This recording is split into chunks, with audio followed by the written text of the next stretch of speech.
Okay, palabas na.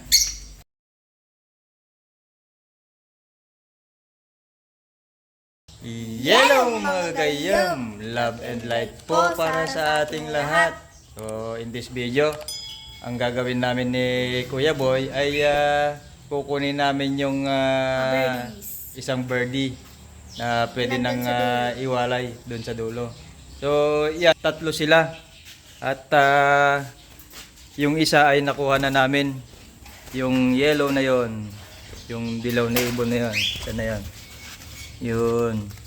Nagtago. Yung yellow na yon, ang parents niya Isang yellow pied. bull at saka isang pied. Kuya Boy, tingnan natin. Ito sa mga bagay na mo, ang cute niya.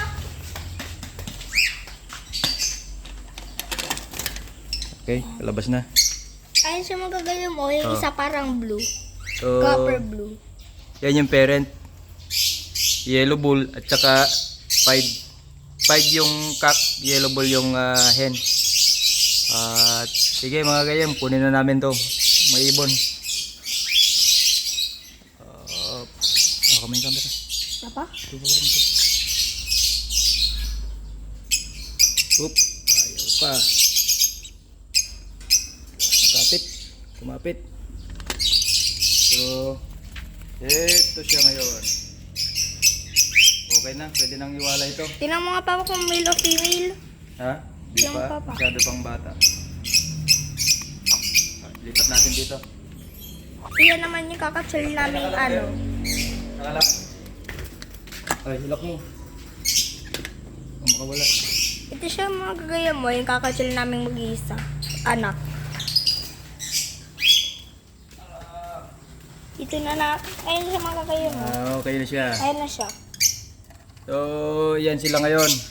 Yan silang lahat. Peace. At 1, 2, 3, 4, 5, 6. 6 yung nandito ngayon at isa yung naiwan doon. Ito yung mga naka-survive na young ngayong season ng Lovebirds. lovebirds. Yan. Tingnan mo mga kagaya mo. Oh, ano yan? Nahanap ko to sa ilog. Ano ba yan? Ano? Green jade. Green jade. Parang puso. Oo. Tingnan natin yung isa. Yan yung parents. Ulit. Tingnan natin.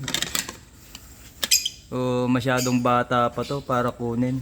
Kaya dyan lang muna. Parang galit siya, sabi niya. Mahihain siya. At yan nga mga gayam, yung short video natin na tungkol dito sa aming mga birdies na winalay na. So iniwan na namin yung isa para makapag-focus yung parents niya doon kasi yun yung bunso. Pinakamaliit yun kaya Hindi na natin doon na lang papalagyan muna. natin. Hindi na. Next time na lang sa mga breeder-breederan natin na ilagay. Ay, sa picture. So mga gayam, hanggang dyan na lang muna ang ating short video. Hanggang sa muli. Paalam.